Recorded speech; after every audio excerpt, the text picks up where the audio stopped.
You're listening to the Naked Bible Podcast. To support this podcast, go to nakedbiblepodcast.com and click on the support link in the upper right-hand corner. If you're new to the podcast and Dr. Heiser's approach to the Bible, click on New Start Here at nakedbiblepodcast.com. Welcome to the Naked Bible Podcast, episode 212, Joshua's Conquest of Jericho and the Ugaritic Keret epic. I'm the layman, Trey Strickland, and he's the scholar, Dr. Michael Heiser. Hey, Mike, how you doing? Pretty good. We're getting into some Ugaritic today. Isn't that great? Yeah, say that fast, 10 times in a row. Yeah, trust me, I had to say it a couple times to get it right. But, it's I'm interested about it. I know nothing about it, so yeah. Well, you're not alone. Today. I'm going to learn something today. As if I learned. You know what, Mike? I think this may be the only podcast. Now, granted, I don't listen to every one, but I'm going to make a claim that you will learn something new every Naked Bible Podcast episode. Well, I hope so. I hope that's true. I feel like it is true. Yeah, I it probably is. For most listeners, it probably is, and that's a good thing. Can't imagine another podcast packing and cramming as much data and info as you do. Yeah, right. I can't imagine other podcasts tackling Ugaritic or doing a series on Leviticus either. Unfortunately, our podcast is one that you really can't do anything else while you listen to it. You can't be doing chores or work or something because it's too dense. So like you might fly off the treadmill. Is that what you're saying? Well, you just won't retain what you're saying. Yeah, I mean, got to focus. It is. It's, get off the treadmill and listen. you literally have to sit still in the dark in a fetal position and just gently rock back and forth while you listen to all this because it's so much data. But I don't know if that's a good thing or bad thing. It's good because of the data, but it's not an easy digestible podcast, which I guess could be a strength, but it's also a weakness. But hey, it is what it is. We'll take it. Yeah, I mean, it is what it is. That's right. And I assume this episode's going to be no different. True. Yeah, this is a real familiar story. Obviously, Joshua's conquest of Jericho. I mean, how many times have we either heard or taught this in Sunday school or heard a sermon on it? I mean, even people like, who read, 0.001% of the Bible probably know this story. And, we sort of think we know it, and we might be able to sort of track through all of the elements. You got the covenant, remade at Shechem, and you got the crossing of the Jordan, with the Ark of the Covenant, and the parting of the waters there, and you have the captain of the Lord's host, and all that stuff. The spies, Rahab. We pretty much have all the story elements down, and then the weird marching around the city and the blowing the horns and the walls collapse. Okay, we've got it. But what we don't realize is that there are a number of similarities between all of that in the wider conquest account of Jericho and something called the Keret or Kirta epic from Ugarit. And so that's where we want to land today and just sort of talk about what the similarities are, and then how an ancient reader might have processed these similarities when the biblical writer is doing this. Now, one of the things at the outset here is to sort of talk about the order of events, or the order of the exposure of one piece of literature to the writer of another. Which came first, chicken or the egg? Was Joshua written first? Was the Keret epic, written first? The short answer is it's kind of a muddled mess, and we're not going to put too much stock on really any theory of authorship for either. That isn't really what's important. What's important is that the similarities are actually there. But there will be people who are listening to this who think, well, God forbid that a biblical writer actually use, ancient Near Eastern material. Surely the book of Joshua must have been written first, and then, the Ugaritic guys getting stuff from Joshua. Well, not so much. I mean, I think if there's anything definite in there, the person who wrote the Keret epic isn't, saying, I can't do this job until I read the book of Joshua. That I think is pretty much secure. But to kind of address the authorship a little bit here at the front before we actually get into the bulk of the episode here, I want to read from Howard's commentary. This is Dave Howard's commentary. I think it's the New American Commentary series on the authorship and date of Joshua. So let me just read a few things, and then we'll go into, hey, what in the world is the Keret epic anyway? And I'll read a few more things from some other sources, and then we'll sort of jump into the actual parallels here. So when it comes to the authorship and date of Joshua, Howard writes this: the book is anonymous. The book of Joshua is anonymous. The Talmud and some rabbis, Rashi, Kimshi, attributed it to Joshua. But some saw parts of the book as written by later hands, such as the account of Joshua's death or other fragments. Now, modern critical scholars generally attribute the book to the Deuteronomistic writer or writers, which are roughly the 7th to the 6th centuries BC. Let's just stop there. Now, what he's talking about here is the idea that Joshua wrote Joshua is very late. There's nothing in the book to establish that. The book is anonymous. It doesn't attribute its authorship to anybody. And so you have these, rabbinical traditions. Now, the modern view of this whole issue, this thing called the Deuteronomistic writer, that might be new to a lot of people in the audience. It's actually a big deal in biblical studies.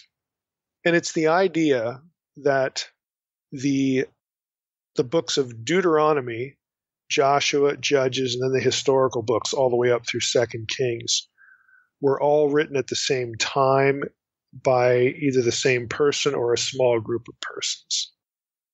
In, as the quotation said, as Howard said, the 7th or 6th centuries BC.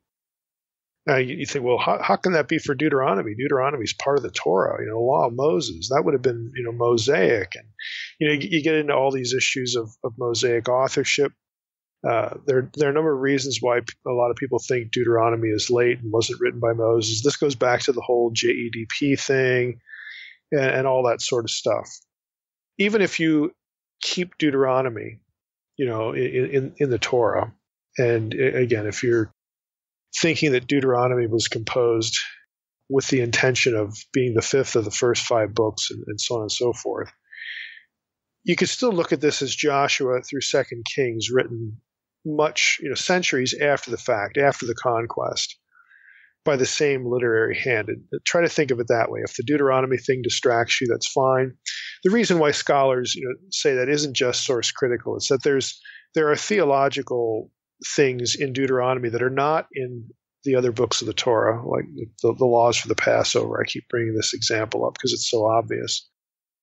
The focus on centralized worship and sacrifice in Deuteronomy, whereas the patriarchs are sacrificing wherever they want to. They're just things like this that kind of separate Deuteronomy in chronology from the other material that's in the Torah. But again, it's a very complex kind of topic. But the idea is that these kind of concerns, you worship only at one place. The Passover is now a national festival, and you have to come to the temple or the place where the Lord will set his name. This reflects circumstances of Israel already being in the land. And that, of course, is going to be post-Joshua, because at the time Joshua ends and when the book of Judges starts, the conquest is still not complete. It's not the same situation as it is later on. And there are things about, again, Deuteronomy and Joshua, Judges, and the historical books that sort of unify them in terms of themes, in terms of specific statements, like the statement "unto this day" is a big one. Things that push the composition of those books later. And so since they have similarities between them, and since obviously the historical books are later, but they share these similarities with Deuteronomy, somebody came along and said, well, it was a historian living at around XYZ time, and he and maybe a few other people decided to essentially, write all of this stuff at the same time. Because none of these books, other than Deuteronomy, again, if you're going to go with the law of Moses phrase, none of the other books are attributed to anyone. So there are a number of reasons why this chunk tends to be viewed as written at the same time. So that's the standard, critical view. Now, let's just, for the sake of discussion, let's just go with that. 7th or 6th centuries BC. Well, Ugarit was destroyed circa 1200 BC. So you would have to either, it would be certain, if you adopt this chronology, it would be certain that the book of Joshua comes later. Something written at Ugarit, even after the city's destroyed, could have been preserved in archives somewhere that the scribe, could have come across the Kirta epic from Ugarit, so the chronology would work out in that particular way. And it's not unreasonable that somebody, again, in the professional scribal class would have access to the Kirta epic in this story. Now, there are other things to consider, though. I mean, it's not that neat of a picture. Going back to Howard says, Joshua undoubtedly wrote portions of the book, and he bases this on Joshua 24:26, which reads as follows. Joshua wrote these words in the book of the law of God, and he took a large stone and set it up there under the terebinth that was by the sanctuary of the Lord. Now, it's very obvious if Joshua is writing these words on a stone, even a big stone, and set it up under the terebinth tree that was by the sanctuary of the Lord, he's not referring to the whole book. If you go back in Joshua 24, what is really referred to there are the words of this covenantal renewal kind of thing going on. So it's a smaller portion, but it does say this is the only place in the book where Joshua is said to have written something. And so Howard is viewing Joshua as a genuine historical source. And so it's like, well, Joshua evidently wrote some of this stuff because this verse alludes to the fact that he wrote some stuff. That's fair. It's kind of obvious. So he says Joshua undoubtedly wrote portions of the books, again, referring again to the content of the covenant the people had made at Shechem. But there are no further indications here or elsewhere in the Bible concerning the book's authorship. Now, Howard continues, and he starts talking about the date. And he writes this: there are no formal indicators in the book or elsewhere about the date of its writing, just the whole thing now, not this little part in Joshua 24 that we're going to give Joshua credit for, coming from his hand. But as far as the whole book, again, there's nothing that indicates any kind of chronology, any kind of date. Back to Howard. He says, however, the formula until this day can be instructive in indicating a general date for the book, or at least parts of it. Childs, who's an Old Testament scholar, has noted that the use of the formula in Joshua 15:63 and 16:10, again unto this day, points to a period not later than the 10th century BC. This is because Joshua 15:63 mentions people from the tribe of Judah living in Jerusalem alongside Jebusites, whom they could not drive out. Since David captured Jerusalem from the Jebusites circa 1003 BC, according to 2 Samuel 5:6-10, presumably the Jebusites did not live there in any significant numbers much later than that time.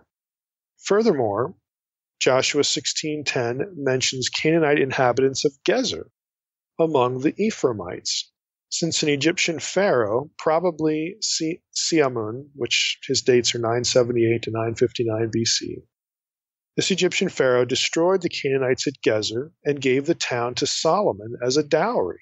That's in 1 Kings 3:1, 1 Kings 9:16. Since all of that happened, the reference to the Canaanites in Gezer would have come from a period prior to that, so prior to giving them to Solomon.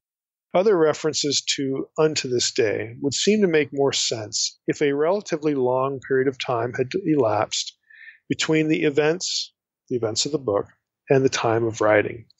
The reference in Joshua 6:25, however, about Rahab still being alive to this day, would seem to indicate a date much earlier. Furthermore, the boundary descriptions in chapters 18 through 19 seem to have come from survey descriptions written at the very time. Then he gives a few verse references to the boundary descriptions in chapter 18. Joshua was responsible for writing about the covenant renewal ceremony in chapter 24. Again, so that would have been the contemporaneous.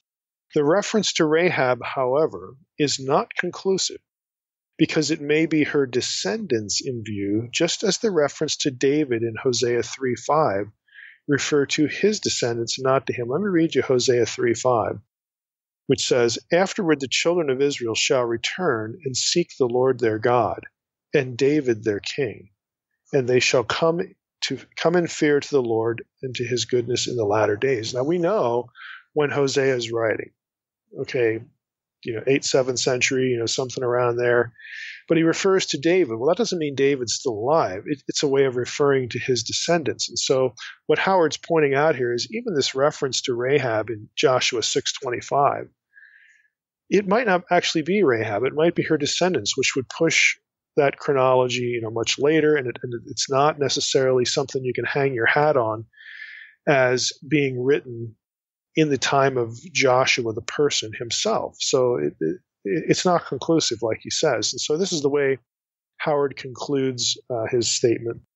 We conclude that portions of the book were written in Joshua's day and that it was substantially complete by the time of David at the latest. Okay, so he's going to push it. He's going to say Joshua's day up until about, let's just call 1000 BC. Now that's earlier than modern critical scholars would put it. They would push it into the 8th, 7th, maybe even beyond that to the 6th century BC. But any of those dates would be after the time of the composition of the Keret epic, because the Keret epic had to be written before the city of Ugarit is destroyed in 1200 BC. So you're not going to be able to get the book of Joshua, the book, before the Keret epic. So don't even go there with that. That's just not going to work. Now, one other thing to notice here is that none of these possible early chronological indicators really involve the battle itinerary, the Battle of Jericho. Even the Rahab reference, again, is an after-the-fact reference. And it could be even, again, chronologically pushed forward even more based on the Hosea 3:5, parallel idea. And what we're going to talk about today really concerns the Battle of Jericho itself and the events just prior to it. Those are the things that are paralleled by the Keret epic. So you ask, well, what in the world is the Keret epic or the Kirta epic? You'll see it referred to both ways. Keret is spelled K-E-R-E-T. Kirta is K-I-R-T-A. It's also known as the Legend of King Keret. So what is this thing? Now, I'm going to read a little bit from Craigie's book. This is Peter Craigie, Ugarit and the Old Testament, which is a nice little paperback book. It's very, very handy, very condensed, worth having if you're interested in Ugarit and Ugaritic stuff. Craigie writes about the Keret epic. It's a story that survives in 3 tablets, 2 of which are broken in several places, and therefore the story is incomplete in the sense that where the tablets are broken, you can't quite read everything. But most scholars think that the story itself is represented by these 3 tablets. So at one point, this would have been the whole story, but because this is all we have and it's broken in places, we don't quite know every detail of it, but it is substantially known, and it very likely is complete in terms of at one time. This was the whole thing. So here's what Craigie writes. He says, the ancient legend of Keret was recorded on 3 clay tablets, all of fairly large size, with the writing in 3 vertical columns on each side of the tablets. The story concerns a king who was already regarded a figure from antiquity in the time of the kingdom of Ugarit. So this it would have been referring to a guy who lived, again, earlier than the actual composition. Back to Craigie. His name was K-R-T, usually vocalized as Keret, though it is rendered Kirta in some translations. The story begins with a description of the terrible plight in which King Keret found himself. As a consequence of various disasters, almost all of his family had been destroyed, and worse still, though he had 7 wives, each had died from some misfortune, leaving the king without progeny or an heir to the throne. Devastated by disaster, the king went weeping into his room, but when sleep eventually overpowered him, he had a dream. And Craigie quotes a few lines from the Keret epic that goes like this. As he wept, he fell asleep. As his tears flowed, he slumbered. Sleep overwhelmed him as he lay down. Slumber overpowered him as he curled up. Then in his dream, El came down. In his vision, there was the father of humans. And drawing near, he asked Keret, why is it that Keret weeps? Why does El's favorite son shed tears? That's the end of the excerpt. Back to Craigie. Keret responds to the supreme god, El, by indicating his desire for sons and an heir. And so he is ordered to offer sacrifices both to El and to the god Baal, after which he is to prepare a great army and set out on a military campaign for the state of Udum, that's UDM, ruled over by King Pabil. The purpose of the campaign is not simply to secure booty and victory, but to demand that Pabil's beautiful daughter, Hurai, that's Huray, be given to King Keret in marriage. On waking from his sleep, Keret puts into action the instructions he had received from the god El and sets out for Udum with a massive army. On the third day of the expedition, the king comes to a sacred shrine of the goddess Athirat. There he makes a vow that if he obtains the princess Hurai, he will donate great sums of silver and gold to the goddess. Then he continues on his journey, and after 4 more days of travel, his army pitches camp before Udum. King Pabil sends messengers who offer Keret various gifts, but he refuses them all, insisting that he desires only the princess Hurai. After some demur, the princess is given to King Keret, who then returns to his own land. In the years that follow, Keret and Hurai become the parents of many sons and daughters. Years later, a misfortune again strikes King Keret, this time in the form of a grave illness. I'm going to break in here and say this is just a very basic summary. We're going to get to some very specific details that you're going to see pretty easily match what goes on in Joshua. One of them is here, but I just want to draw attention to it here because it's easy to miss. King Keret is going to get sick again. And most scholars of this material would say that it's probably due because he forgets to fulfill his vow to Athirat. Remember, he met her 3 days in, the goddess, promised this and that. Well, the story never has him doing that stuff. So he apparently forgot to fulfill his vow to the goddess, and now he gets sick later. So back to Craigie. The story is less clear at this point, for the text is broken and incomplete. But it seems that the sickness of Keret is prolonged and affects the health and stability of his kingdom. The rains are curtailed, the crops reduced, violent men have grown strong in the exploitation of the weak and the powerless. But the supreme god El enters the story again and seeks a god from among the members of the divine assembly, divine council, who would be able to heal Keret from his sickness. When none is found, El creates a female spirit, whom he sends to Keret with instructions to heal him. The spirit, Shataket, went to Keret and touching him with a magic wand healed him of his sickness, and the failing king's zest returned. After eating, Keret's strength returned, and he once again sat on his throne, fully in control of his royal powers. But his son, Yassib, that's Yassib, thinking perhaps that his father was still sick and not in control of his powers, had hatched a plot to overtake the kingdom. Yassib approached the king and boldly declared the king's failings, which had been a consequence of sickness. But he had badly underestimated the father's renewed vitality, and the story, which began with Keret desperate for a male heir, concludes with the same king declaring a curse on his overambitious son, Yassib. Now that's basically the story. It's the end of Craigie's quote. You say, well, what does that have to do with Joshua? You could probably guess it's the military part of the story that has something to do with Joshua. And there are a handful of sources that refer to this. If you go into serious commentaries in the book of Joshua, you'll get a few footnotes here and there about, kind of vague references to similarities between Keret and Joshua, the conquest of Jericho. There's actually an article, and again, I will put this in the folder that newsletter subscribers can get access to. by Marieke den Braber and Jan Wim Vesalius. It's called The Unity of Joshua 1-8, and its relation to the story of King Keret and the literary background of the Exodus and Conquest. It's from the Scandinavian Journal of the Old Testament, and it was written in 2008. Now, the article is very technical, so I'm not going to go through the article or anything like that, but I will read the abstract here and then maybe a few points as we proceed here.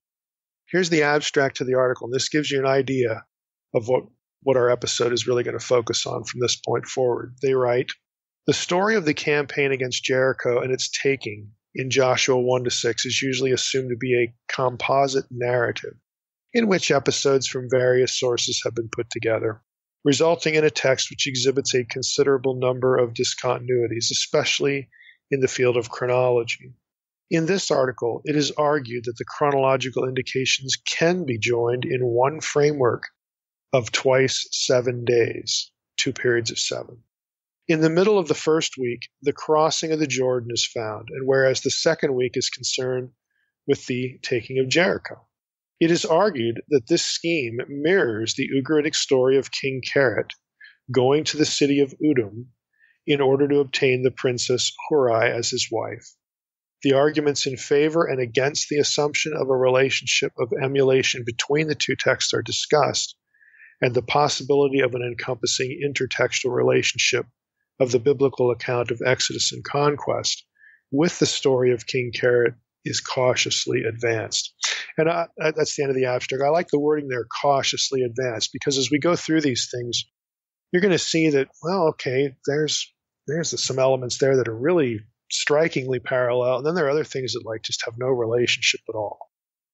So you have to wonder as you go through, do we have two writers using the same literary conventions in two separate stories, and that's the way to understand this, that they're both sort of dipping into the same well literarily to take their story, or are they bouncing off each other again in some way? So it's an open question.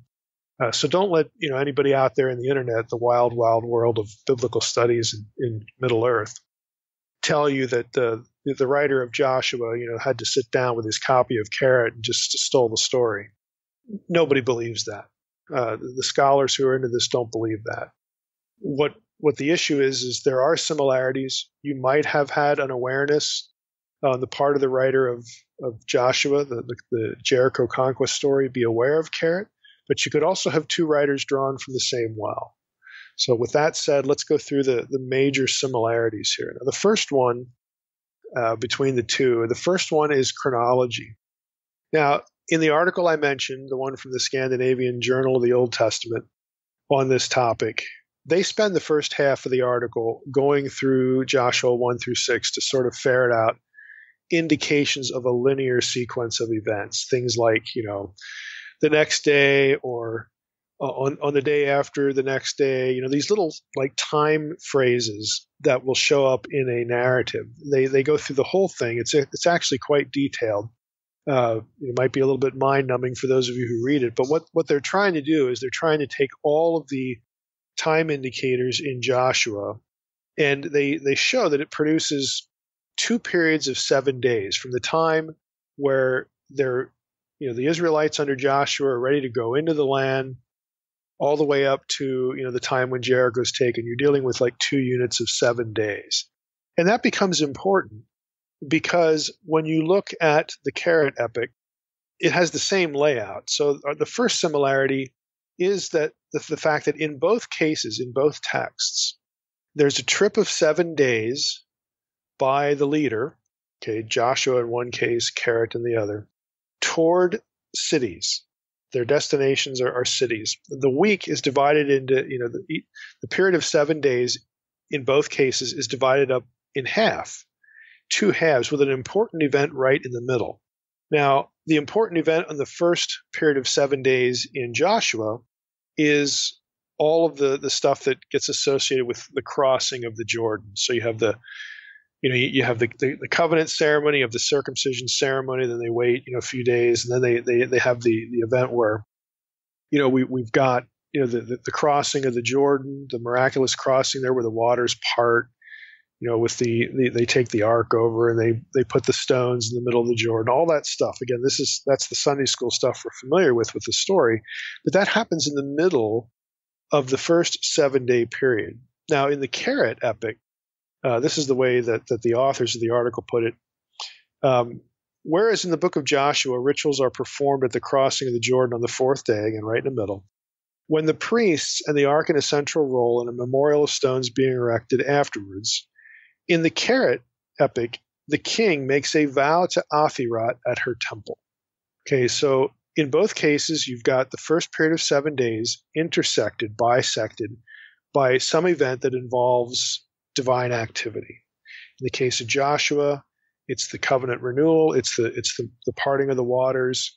For the Ark of the Covenant, the Ark, of course, marks the presence of Yahweh, goes across the Jordan. In the Keret epic, it's bumping into the temple of Athirat, and of course Athirat herself at the temple, and then Keret promises her certain things, and he makes a vow to her. He doesn't offer anything to her, but he makes a vow about offering something to her later.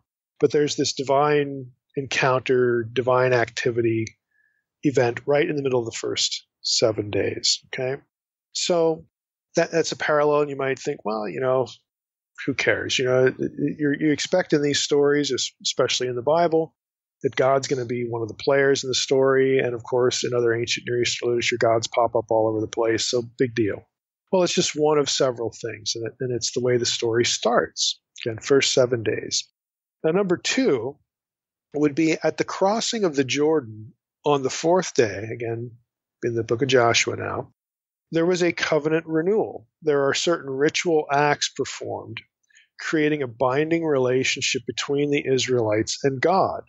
Now, that covenant gets violated very quickly, because, we know the story of Achan. I mean, sure, they go in, they take Joshua they take Jericho. But it seems like no sooner does that happen, and that's only 7 days removed, that we've got a problem. We've got the Achan problem. So there's something that goes wrong with what was promised the deity. And Joshua and the people promised God their loyalty. They promised, to enter into this covenant relationship with him. They're going to obey the commands. They're going to go in there and do what they're told. They're not going to touch things that are put under the Kerem, which of course is what Achan does. They promise to do certain things and not do other things, and they blow it. It only takes another 7 days, and they just blow it. Now, in the Keret epic, the article notes this: a comparable breaking of the obligation contracted near the middle of the week of the journey is found in the Keret story. In that case, not by a minor character, but by the protagonist himself. In other words, the king, sort of the Joshua figure. It's not a minor player like Achan, it's the leader. He's the one that breaks faith. Back to the quote, Keret neglects to offer to Athirat the offering he had promised on the 3rd day of his campaign, and because of that, he becomes ill and is at death's door. Now, that's later on. It's much later on, but the violation occurs right here. And according to the authors, if we're tracking tracking the relationships between Keret and the Joshua account, the violation occurs at the same place in the story. But the effect of it in the Keret epic's case is only felt much later.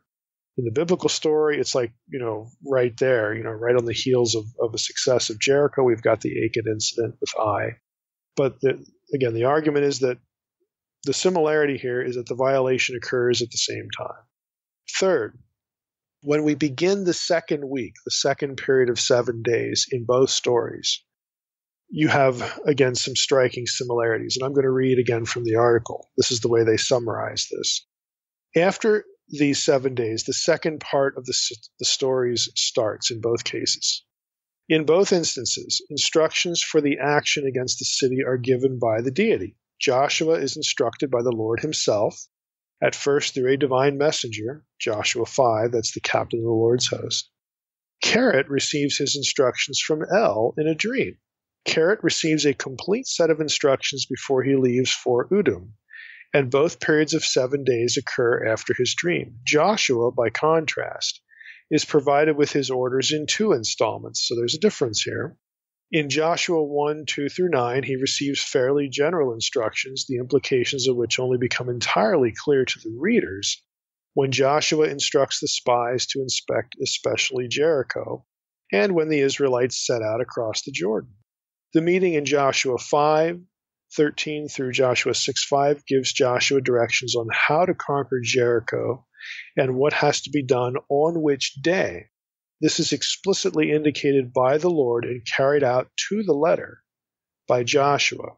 So again, the point of the parallel is that when the second period of 7 days begins, we've got divine instructions for, well, hey, when you get to the city, this is how you set up. This is how you lay siege to it. So we have that happen in both stories. Number 4, and this is where it gets a little more particular, the siege of 7 days. There's a 7-day siege in both episodes. So again, to quote another source, this is going to be from Dozeman's commentary, his Anchor Yale commentary on Joshua 1 through 12. He writes this: the 7-day cycle is prominent in ancient Near Eastern literature and in the Hebrew Bible. Fleming, who's another author, identifies the 7-day procession as a motif of war in the Ugaritic story of Keret. He recognizes the same theme in the 7-day procession around Jericho and suggests that the period of 7 days may be the conventional way of describing siege warfare in the ancient Near East. Now, I'm going to stop there. That's important. In both stories, you have a 7-day procession, okay, with respect to the city being the target, so that's a pretty striking parallel as far as doing a certain thing, laying siege to the city or surrounding it, moving around it, whatever, a procession for 7 days. The quote, though, points out an important thing. The author here, Dozeman, is quoting Fleming, and the point is that this may be sort of a stock description of how to describe siege warfare in the ancient Near East. So it may not be that, the biblical writer or the writer of the Keret epic, they're not cross-fertilizing each other. It may be this is just the way that siege warfare is described, because you get this in other places. Back to the quote. The motif also appears in the war between Ahab and Ben-Hadad, where the deity again plays a prominent role in the Israelite victory. And he quotes now from 1 Kings 20:29. They encamped opposite one another 7 days. Then on the 7th day, the battle began. Again, think about that quote. This is just breaking in now again. Think about that quote. That quote does suggest that this is how you do siege warfare. They camped opposite one another for 7 days, and on the 7th day, the battle began. Maybe it just, because of the way wars were conducted, it took 7 days to be ready. It took 7 days to do X, Y, Z, or this was just a thing that they did. I mean, it's not really clear, but you have this idea show up. Back to the quote. In this battle with Ahab and Ben-Hadad, this battle results in the collapse of a wall that kills 27,000 men. So you actually even have a wall collapse in the 1 Kings 20 episode that involved, again, this 7-day reference, you're doing something for 7 days before you attack. And so what the writers here are wondering is that, well, you got this in Joshua. Yeah, it's a little odd in Joshua because they're going around the city. But they do that, 7th day. On the 7th day, they do it 7 times. Now, that's not in view anywhere else. But you've got this 7-day period at the end of which the battle is engaged. And in Jericho's case, it doesn't last very long because the walls collapse and then they just invade. But you have this motif elsewhere. And so the scholars wonder, well, we've got this in Keret. We've got this in Ben-Hadad and Ahab. Maybe this is just sort of, how they did things. Walton, will just chime in here, Walton, with a sentence here in the Zondervan Illustrated Bible Background Commentary. He writes, the legend of Kirta from Ugarit records how King Kirta waits outside the city of Udum for 7 days before the king of Udum appeals for peace. Now, I threw that in here because, again, it's not that Keret's armies, circling the city 7 days like Joshua. The parallel is just the 7 days. But it's interesting here how the king in the city of Udum, why doesn't he appeal earlier than the 7th day? Again, maybe this was just what you do.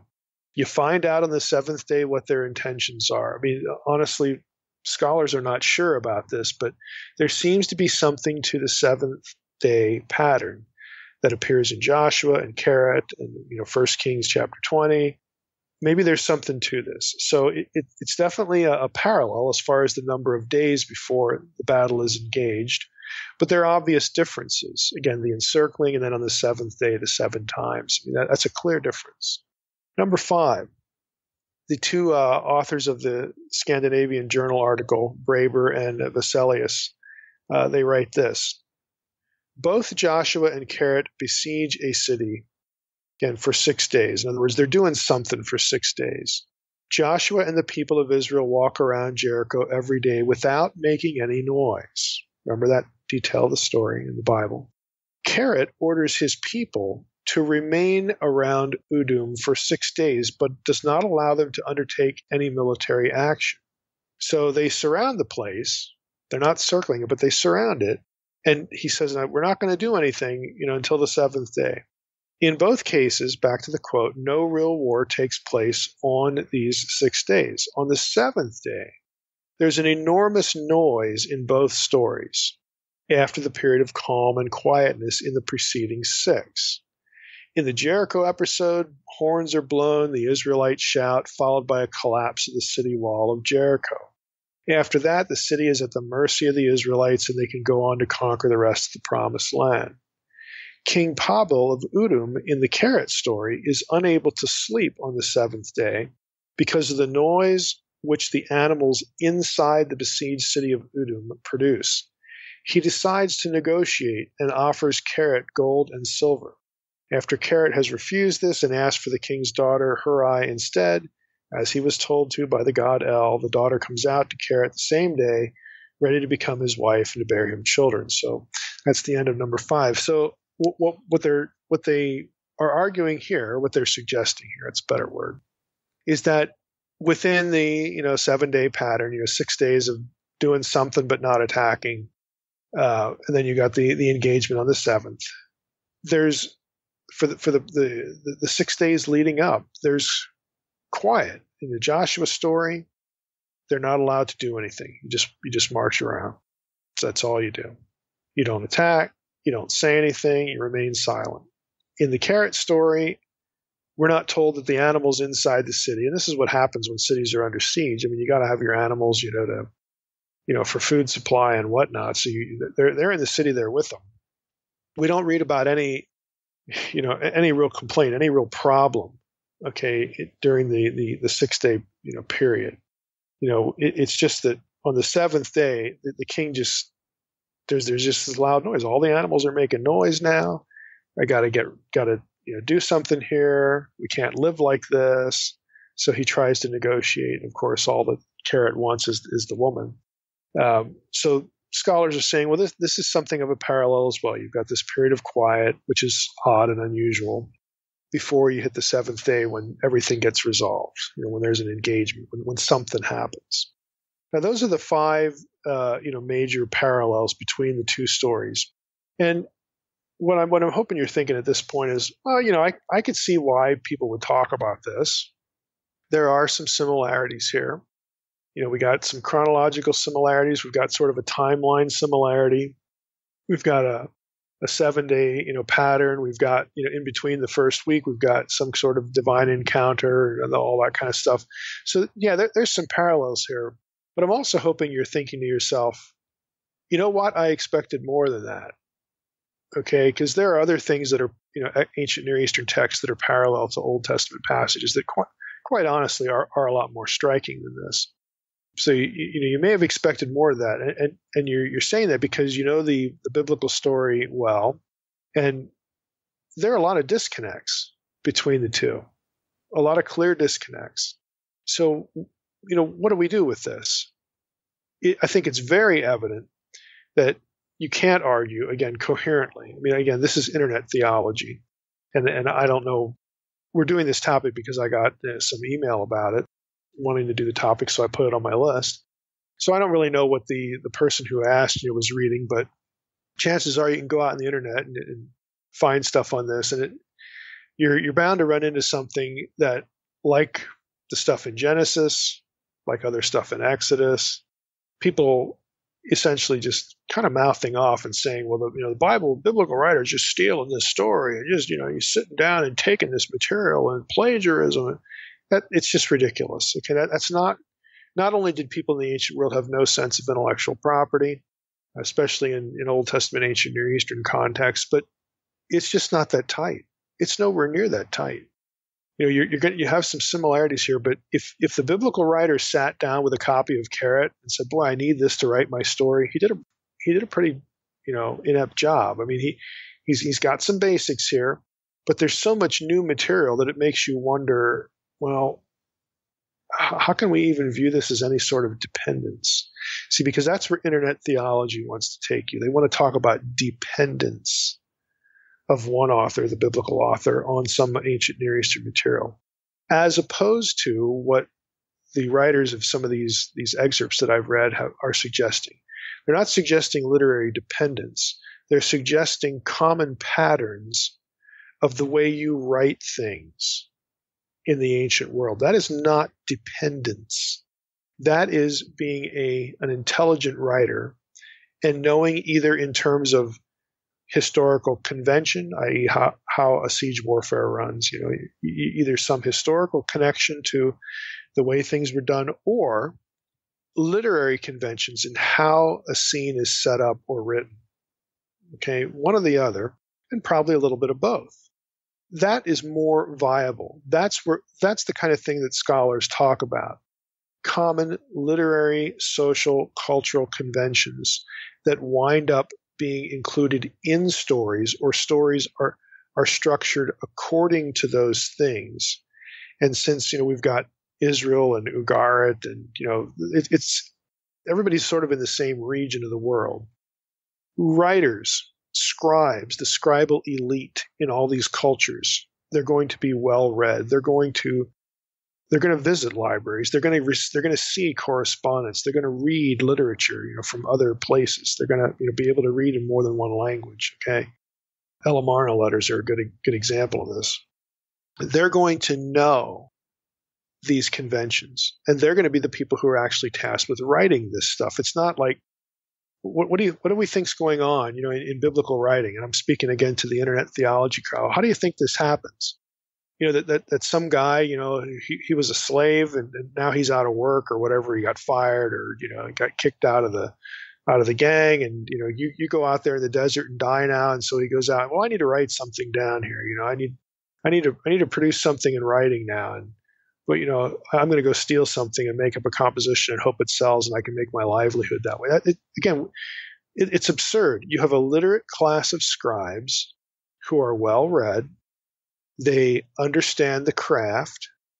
They have intellectually been cross-fertilized with the writings of other peoples and other places.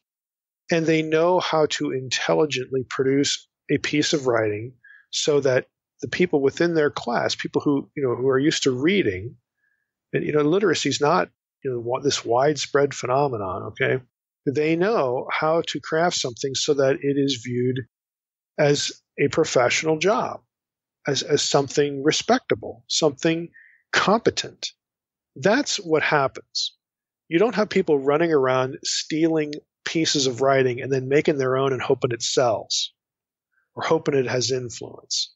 That is a cartoonish way to look at how not only the Bible but other ancient Near Eastern documents were composed and why they were composed and why they have similarities between them. Similarities relate to the scribal culture, the literary conventions that the scribes know and know from other places. That's why we have these similarities. They're from the same region. This is why we have similarities. And then there's also the element of polemic and things like that, where writers do want to take shots at somebody else's religion or somebody else's battle or somebody else's king. They do want to do that. And they know just how to do it because they've been exposed to the literature of that other place. They know what they're doing, and they're good at it. These things aren't impromptu. They're not just wholesale cheating and copying it. Again, that's internet theology. That's internet biblical studies. It's not what we're talking about here. And nobody in the academy is going to view things so cartoonishly and simplistically. So for the sake of our episode here, try to get into a little bit of not application like it's sermonic, but how do we think? How do we apply this to our thinking about the Old Testament, about how this particular section of Joshua was put together? You can't really psychologize the writer. I think it's always a mistake to try to pretend that we know what the writer was thinking exactly. Good writers will write their content in such a way that you can make some good guesses at that kind of thing. But we don't want to overly psychologize. Maybe that's a better way to put it. The writer here, there's no clear, explicit polemic, for instance, between the first 6 chapters of Joshua and the Keret epic. We can't point to anything and say, oh, he's really shooting at that. Again, that's not really evident here. So we don't have a clear, explicit polemic. We can't really psychologize the writer, therefore, but we can ask questions like, well, what impression would the Joshua story, the Joshua narrative, give someone familiar with the Keret epic? Let's say you had somebody who knew the Keret story and then they read Joshua. What impressions would they take away, especially if they were a Canaanite, especially if they were someone who worshipped El and Baal and Athirat? We can ask questions like that. So if you're familiar with the Keret story, again, if you're a Gentile, you're Canaanite worshiper of the deities mentioned in the Keret story, or even if you're an Israelite and you know what Canaanites think religiously, how would you have processed the Joshua 1-6 story? Again, if you're familiar with the one and you read Joshua's story, you should be able to see the similarities and what might occur to you as you read them. What thoughts might it challenge you with? Again, I would say especially if you're a Canaanite, but again, even if you're an Israelite, you know how those people over there, what they're thinking theologically. How might they process this? What impression would it create? Well, let's just make a few observations here. Let's ask to start off here, who was it that told Joshua and Keret to assemble for the siege? I mean, who was it that gave the instructions? Now, the Canaanites, or a Canaanite, would know that Israelites referred to their God, and they referred to Yahweh as El. Okay, if they've read any kind of biblical material or they've had a conversation with a theologically serious Israelite, the theologically serious Israelite is going to say Yahweh is El. Okay, he is El or Ha-El. He is the God. And they're going to identify with El. If you're an Orthodox, we'll call him an Orthodox Israelite. That doesn't mean that you think Yahweh does all the stuff that El does, because El does some pretty crazy stuff, pretty nasty stuff, pretty immoral stuff. What I mean by that is they're going to view Yahweh as the highest of all gods. He is Lord of the pantheon. He's Lord of the spiritual world. There's no higher God. Okay, and a Canaanite's going to view El as in that position. Now, it's true that Baal is the one who gets called Most High, but Baal has to ask permission of El to do certain things. So El is the real authority. Baal is referred to as Most High because he basically acts as El's proxy or vice regent. He runs everything, and El sort of is in the background. But El is the highest authority at Ugarit because Baal has to ask his permission to do things. That's just the way it is. So you're going to, as an Israelite, you think there is no higher authority than Yahweh. He doesn't have to ask permission to do anything. So in the Joshua story, you have the highest deity, the highest God. Give Joshua instructions. In the Keret story, that deity is El. Now, you say, well, what's the big deal? Well, you could read, and again, this is just a thought experiment here, thinking, how would this have been received? You could read this, again, if you were familiar with the Keret story. You could read Joshua and his commissioning as evidence of the favor of El on an Israelite. In other words, El is blessing the Israelites because isn't Joshua like trying to get rid of the Canaanites in the land? Isn't this like our history where we used to be living in this land and then, we were driven out by Joshua and the Israelites? How'd that happen? Well, it was because the God you thought was on your side was really on their side. I mean, you could see how a Canaanite, could again process the story like that. It would be ironic and probably irritating that, well, what did we do wrong that El is over there blessing them? If maybe the Israelites are right. Maybe Yahweh is El. Maybe Yahweh is the highest authority. After all, we were the losers here. Again, you could see, how again a Canaanite would process the story because of where the information, where the plans, and where the success of the military campaigns, go in the Joshua story. They might be thinking thoughts like that. Again, we don't know, but they might be. Again, like I said, this is a thought experiment. What about the midweek ritual, the midweek cultic events, the supernatural encounter stuff? Again, you have in the Joshua story, you have sacrifices to reenact the covenant. God acts on behalf of Israel by parting the waters for the ark. Parting of the waters, of course, harkens back to the parting of the Red Sea event. Again, I think that's intentional. In the Keret epic, Keret he's the king, and he makes a vow to Athirah at her temple at the midway point. So you have something going on at the midway point in both stories. Now, you could look at this, again, if you were familiar with the Keret story, and then you read Joshua, you could ask yourself, well, wait a minute. How come in the middle of this 7-day thing with Joshua, they didn't include Athirah? What happened to her? Is that a diss against our goddess? Is that a diss against Athirah? Frankly, when I think of it, because I'm a literate Canaanite here, all this Israelite stuff that I've ever read, there are no goddesses, at least that are positive. They're Israelite, the priestly class, they wouldn't use this term, but the biblical class, the biblical writers, they don't endorse the idea of a goddess anywhere. My neighbor, the Israelite, over here, he kind of sneaks some goddess worship in during the week or whatever, because you got that going on, outside the scope of the biblical writers. But the stuff I read, in their religious literature, they just don't have any room for Athirah except as a villain. I mean, this feels disrespectful to me, as a loyal Canaanite. What happened to Athirah? It's like she just gets pushed out of the picture. And then you might recall, well, no, wait a minute, that parting of the Jordan stuff, that goes back to the Red Sea. It's like, well, Athirah didn't do any parting of the waters, so maybe I shouldn't complain too much. Maybe the Israelites have a good reason to lower Athirah or entirely eliminate her from consideration of the pattern. Maybe it is a theological statement to eliminate her and replace her with the God who parted the Red Sea. Again, this is just a thought experiment, but if you were a Canaanite familiar with both pieces of literature, you could read it and wonder, hey, what happened to Athirah? Third, the beginning of the second week. Okay, in both cases, we have instructions for action against the city, given by the deity. Joshua is instructed by Yahweh at first through, again, the captain of the Lord's host. Keret gets his instructions from El. What's the big difference? I mean, those are similarities, but what's the big difference? Well, on the biblical side, the divine warrior imagery gives the reader the distinct impression that Yahweh himself fights for Israel. In other words, Yahweh takes a personal interest in his people. El didn't fight for Keret.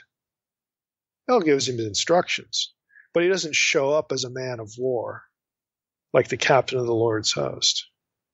He's not boots on the ground, whereas Yahweh is. Is El weaker? Is he afraid? Is he less interested? Again, you can see how someone could either, and maybe the writer does mean to telegraph some of these things, I don't know. But you could see how a reader might ask him or herself those questions. Why is it that Israel's God is boots on the ground and ours is not? Fourth, the seventh-day siege. Fleming, back to that quote from the Anchor Yale commentary when Fleming is quoted.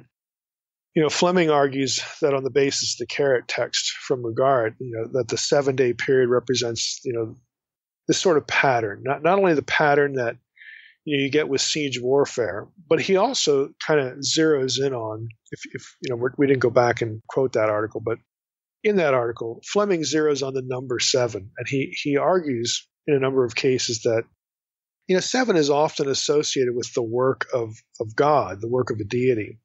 and that the siege, it involves God because of the Ark of the Covenant there. So some scholars wonder, well, that kind of transforms, the story a bit, where again it indicates God's personal involvement. I would also say, Fleming doesn't mention this specifically, but I would also say that it's transformed by the divine warrior imagery of Joshua 5. Again, Yahweh is boots on the ground. Yahweh is boots on the ground, and El is not. Now, Butler, in his commentary, adds these thoughts to the seven thing. It's interesting to note, he says, this is Butler in the Word Biblical Commentary. It's interesting to note that in the flow of the biblical story, a 7-day period is frequently associated with being made fit for sacred space or entering sacred space. Again, that's really my words, summarizing some of the things that you could see in his commentary. But it is interesting if you actually do a search for 7-day periods, they're not always having to do with divine activity. They're not always, again, fixated on being prepared to occupy sacred space, or if you have some kind of blemish, or you've been ritually impure, you wait 7 days, then you're okay. But there are a lot of them. There are a lot of these things in these 7-day periods that have something to do with divine activity or being fit to occupy sacred space. And if the issue is sacred space, then God is there. Again, God is boots on the ground, in the Joshua story. Now, Keret, of course, gets an heir. Well, good for him. He got an heir. He got a wife, so now he can have kids. But Israel gets more than that. Israel is being prepared at the ceremony there in between the first week. They are fit to occupy sacred space through the covenant renewal, through the parting of the waters. They go into Canaan. They go into Yahweh's land. Remember Deuteronomy 32:8-9. Israel is Yahweh's portion. Jacob is his allotted inheritance. And these were the parameters of the land that God chose, Yahweh took for himself, and so on and so forth. Israel as a people is now going into that space, and their task is to eliminate that which God doesn't want there, so that he will occupy that sacred space. So while Keret gets an heir, again, good for him. He gets a wife, now he can have kids, and he'll have an heir to the throne. Israel is claiming the land for Yahweh. Israel is transforming it into sacred space for their entire posterity, not just one kid who's going to occupy the throne. I mean, it magnifies the whole story if you associate, again, the elements of the story, in this case, the number 7 element, with what happens in the story and how the number 7 is used elsewhere, especially in the Torah, especially in connection with how do we keep the land pure, the laws that are there about, not only ritual impurity, but also, just moral purity. That was all connected to the land. Again, I'm thinking back, but a lot of you probably haven't seen this or heard it, but I did a series at church on this, and one of them was about this. You could watch the YouTube videos on my YouTube channel. But if the moral impurity got to such an extent, the Israelites were promised that you will be expelled. You'll be expelled from the land. And God even said, I'll leave. I don't want to be in this place. I'm going to kick you out, and I'm going to leave. So there's this sense, again, that the land itself is sacred space. And again, ritually, the number 7 occurs in lots of these, sacred space kind of contexts. And you have the 7 that goes back again to the siege warfare, the siege of Jericho. Again, the 7th day, they go around 7 times. And scholars, again, just wonder about what the number 7 really conveys here. And if you are, again, in our thought experiment, if you are the Canaanite, looking at this, and you're noting the comparisons of the story, and the number 7 is one of these comparisons, and you look at the way your story winds up, and you think, well, good, he got a wife, and King Keret had an heir, and his heir turned out to be kind of a jerk anyway, and he has to curse him at the end, but he still got, what El promised. And then when you look on the Israelite side, the promise is so much bigger. It's not only to one guy and one kid, it's to the whole nation. Again, Yahweh is boots on the ground acting on behalf of an entire people.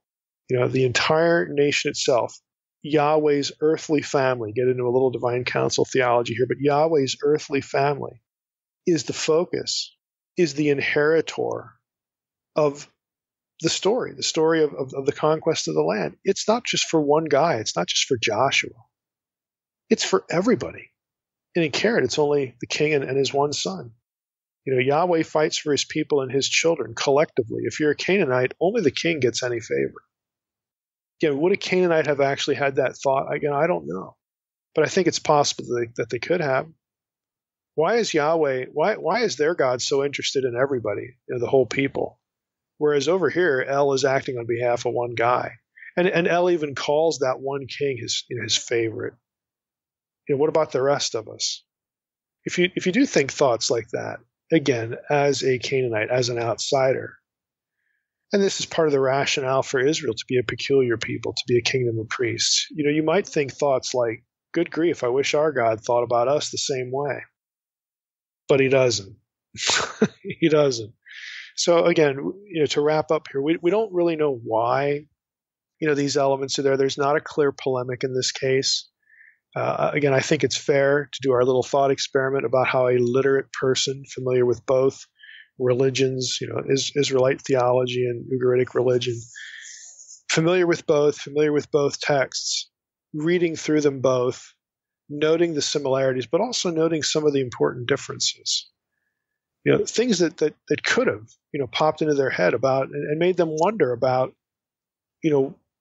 why is it that Israel just seems to have this special relationship with her God, their God, and we're just kind of over here.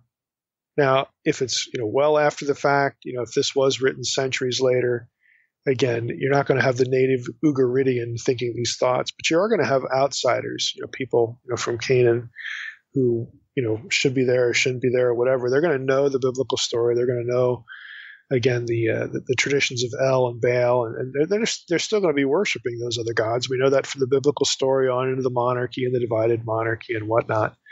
The worship of El and particularly Baal is a big deal. They're the chief competitors to Yahweh of Israel. Again, we know that from the books of Samuel and Kings. Again, that's sort of like Old Testament 101 stuff. We know that. So again, even if it's farther removed, this is the way that the story is cast. This is their history. And if you are an outsider, and you may have been looking at all this wanting to be an insider, is the point. And I can't prove that, and there's no specific polemic, but it's just kind of interesting. So for the purpose of this episode, when we do encounter similarities, I think the takeaway here is as you do your Bible study and you're using sources, you're reading commentaries, you're reading articles, study Bibles, whatever it is, you're going to run into some of this stuff. And I think it's a good exercise to ask yourself how an Israelite reader, a Canaanite reader, when you have instances of parallelism, how they would have processed the story, how each person would have processed the story. You put them in the same room, how would they talk about it? What questions would the similarities and the differences raise for the Israelite and the Canaanite? Because we need to ask those same questions ourselves as we try to interpret the text, as we try to think about the text well. What kind of questions do the similarities and the differences raise? Because at the bottom line is they're going to be theological questions. At the end of the day, they are going to be theological questions. They're going to be questions about our God or our gods and us and our destiny and why we're here and does he love us or not? These are theological questions. And just because somebody lived a long time ago doesn't mean that they're not wondering about their destiny, about what their God thinks of them. They are. They're people. They're like us in that respect. They're going to have the same set of questions. So I think it's a useful thing to keep in mind when we come across things like this. And to tear yourself away from, again, the cartoonish internet theology, this chicken or egg theology, like people are passing documents around and like cheat sheets. It's just ridiculous. It's just more complicated than that, and frankly, it's deeper than that. It's more meaningful than that. So again, hopefully, this just gives us a little indication on when we run into this stuff. how might we think about it? How might we approach it? Very interesting, Mike. Insightful. In fact, we've got several of these topics coming up. I think are going to be interesting. So that's why I love this podcast, Mike.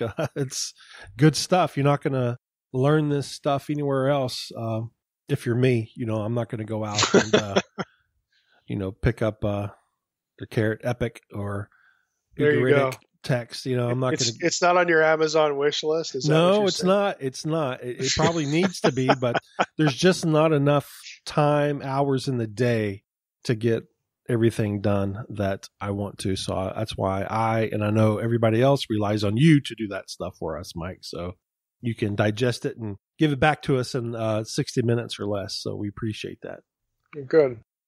All right, Mike. Well, with that, I just want to remind everybody, we probably will vote on the next book that we're going to cover coming up probably in June. So we're still a couple of months out. So I just wanted to throw that out there that be looking forward to the voting on the next book of the Bible that we'll cover on the podcast. Yeah, go up to my website too, drmsh.com on the right-hand side and subscribe to the newsletter. There you go. All right, Mike. Well, just like that, I want to thank everybody for listening to the Naked Bible Podcast. God bless. Thanks for listening to the Naked Bible Podcast. To support this podcast, visit www.nakedbibleblog.com. To learn more about Dr. Heiser's other websites and blogs, go to www.drmsh.com.